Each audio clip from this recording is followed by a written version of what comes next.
Wolves in sheep's clothing have pulled the wool over our eyes. For almost 500 years, the masses have been thoroughly deceived by a cosmic fairy tale of astronomical proportions. We have been taught a falsehood so gigantic and diabolical that it has blinded us from our own experience and common sense, from seeing the world and the universe as they truly are. Through pseudoscience books and programs, mass media and public education, universities and government propaganda, the world has been systematically brainwashed, slowly indoctrinated over centuries into the unquestioning belief of the greatest lie of all time. David Wardlaw Scott said,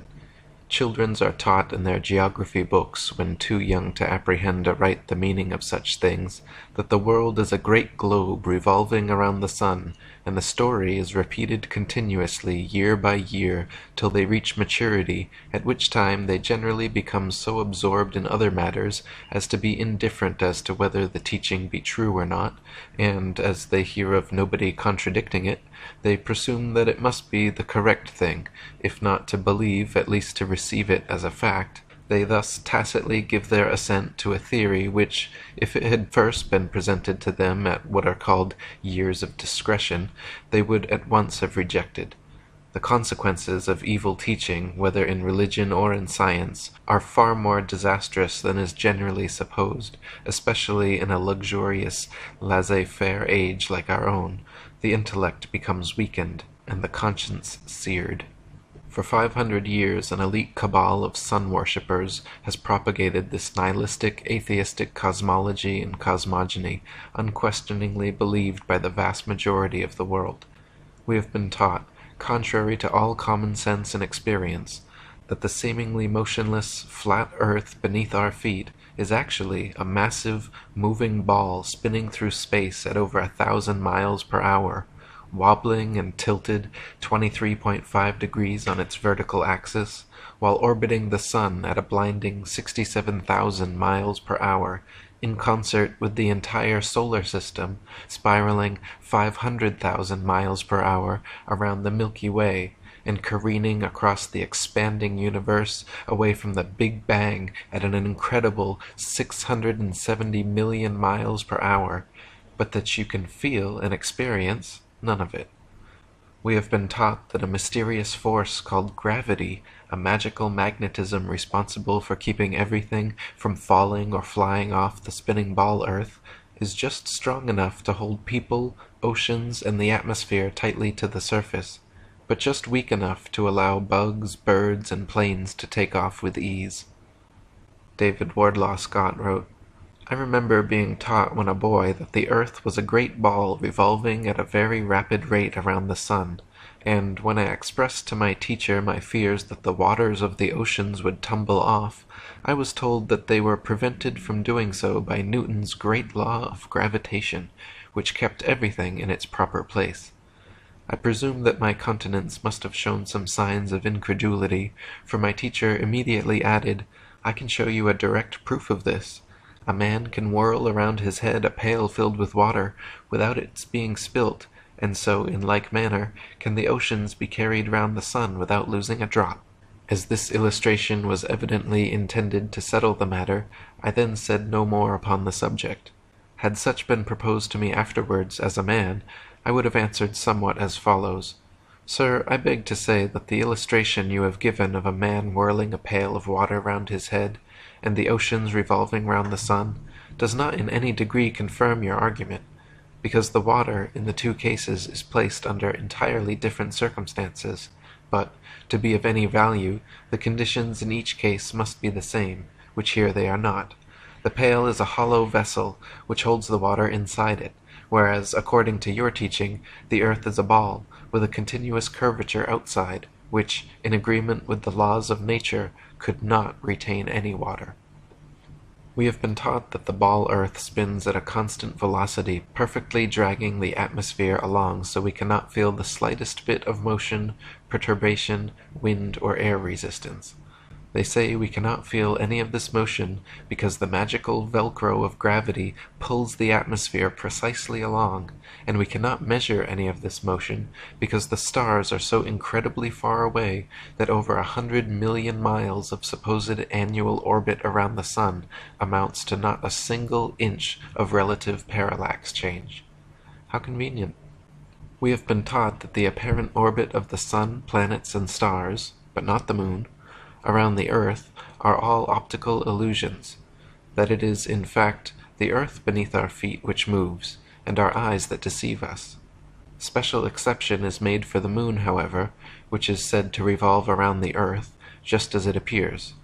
Since we only ever see one side of the Moon, we have been taught this is because the Moon's supposed 10.3 mile per hour west to east rotation, combined with its 2,288 mile per hour orbit of Earth, just happens to be the exact motion and speed necessary to perfectly cancel out the Earth's supposed 1,000 mile per hour east to west rotation and 67,000 mile per hour orbit of the Sun, thereby creating the perpetual dark side of the Moon illusion. Oh really? Though the Sun and Moon appear to be relatively small, equal-sized bodies revolving around a stationary Earth, we have been taught that this too is an optical illusion, and they are in fact thousands of miles divergent in diameter. They say the Sun is actually a whopping 865,374 miles across, 109 times wider than the Earth, and, contrary to all experience, experiments, and common sense, that we revolve around it.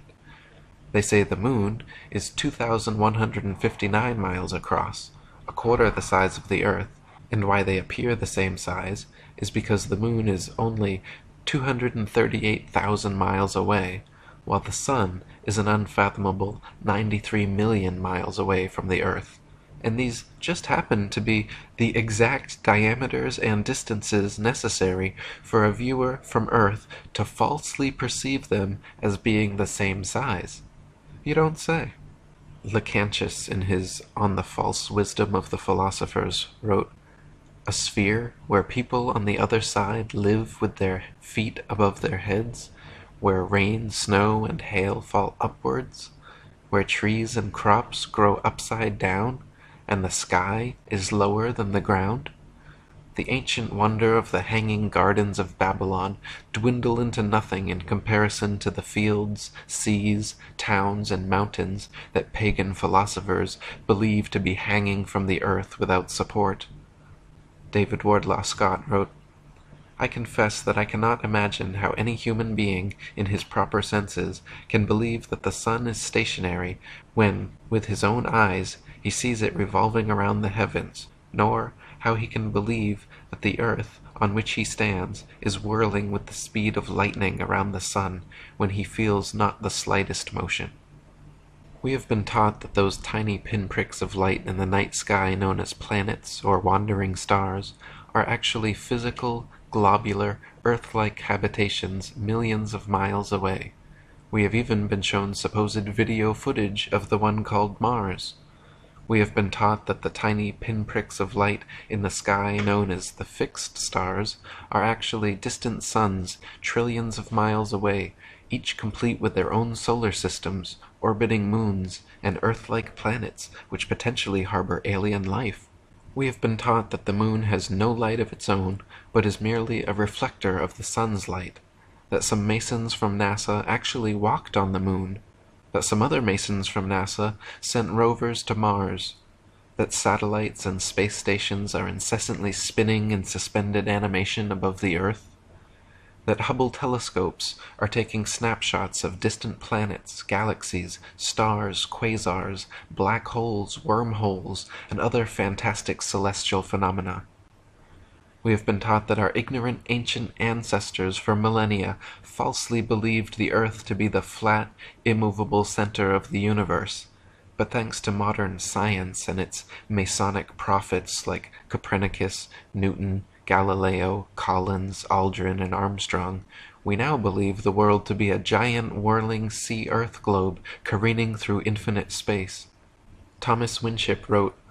Modern astronomical teaching affirms that the world we live on is a globe which rotates, revolves, and spins away in space at brain-reeling rates of speed, that the sun is 1.5 million times the volume of the Earth globe and nearly 100 million miles distant from it, that the moon is about 1/4 the size of the Earth, that it receives all its light from the sun, and is thus only a reflector and not a giver of light, that it attracts the body of the Earth and thus causes the tides, that the stars are worlds and suns, some of them equal in importance to our own sun himself, and others vastly his superior, that these worlds inhabited by sentient beings are without numbers and occupy space boundless in extent and illimitable in duration, the whole of these interlaced bodies being subject to and supported by universal gravitation, the foundation and father of the whole fabric. To fanciful minds and theoretical speculators, the so-called science of modern astronomy furnishes a field unsurpassed in any science for the unrestrained license of the imagination, and the building up of a complicated conjuration of absurdities, such as to overawe the simpleton and make him gape with wonder, to deceive even those who truly believe their assumptions to be facts. We have been taught that science books like Newton's Principia Mathematica, which propound the spherical heliocentric myth, are the bearers of truth, while backwater religious books like the Bible, which propound a flat geocentric Earth, are merely outdated myths. We have been taught that the universe was unintelligently designed and randomly created in a cosmic coincidence of nothing inexplicably becoming everything. We have been taught that through millions upon millions of years of accidental evolution and happenstance, the Big Bang universe began manifesting suns, moons, planets, then water, then somehow out of dead, inert elements, single-celled conscious organisms came to life, grew and multiplied and mutated into larger, different organisms, which continued to grow, multiply, and mutate, gaining diversity and complexity, and losing credibility, to the point where amphibians crawled up on land, replaced gills with lungs, started breathing air, maturated into mammals, became bipedal, grew opposable thumbs, evolved into monkeys. Then in one final fluke adaptation, a hybrid monkey man was made, and the rest is human history. Thomas Winship wrote,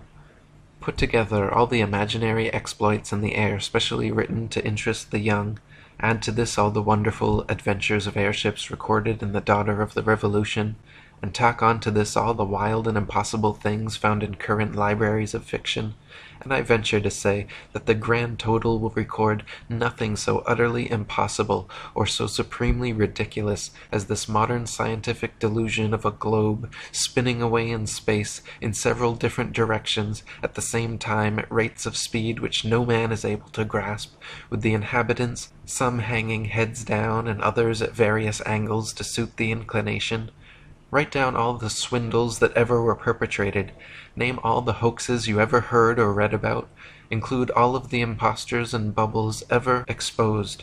make a list of all the snares that popular credulity could ever be exposed to, and you will fail in getting within sight or hearing of an imposture so gross, a hoax so ingenious, or a bubble of such gigantic proportions as has been perpetrated and forced upon unthinking multitudes in the name of science, and as proved incontrovertible fact by the expounders of modern astronomy. Again and again have their theories been combated and exposed, but as often have the majority who did not think for themselves accepted the popular thing.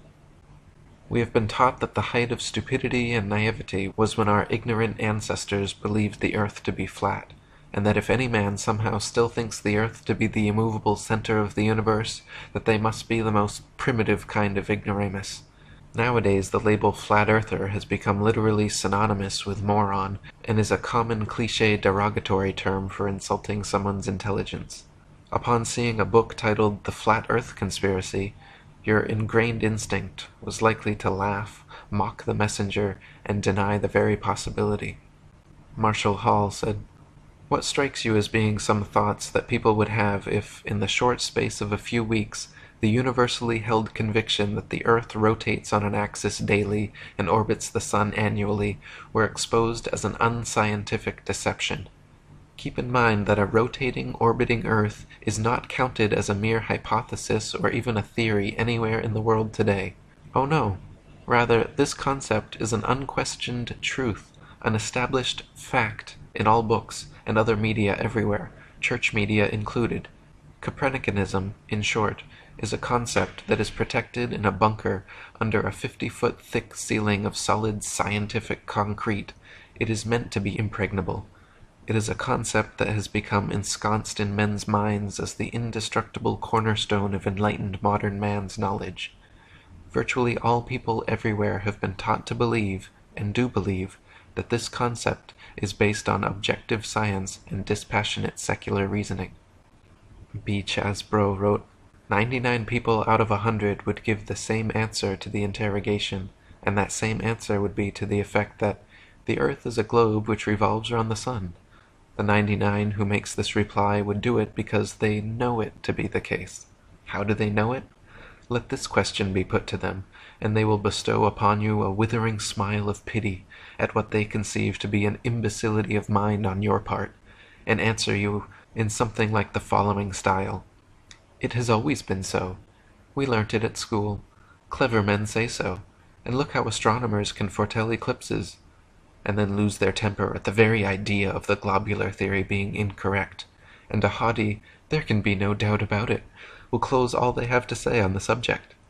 Now if the ears of these 99 could only be gained, they would be shown, in an irresistible manner, that the philosophy which would speak of a round and revolving world is a false philosophy.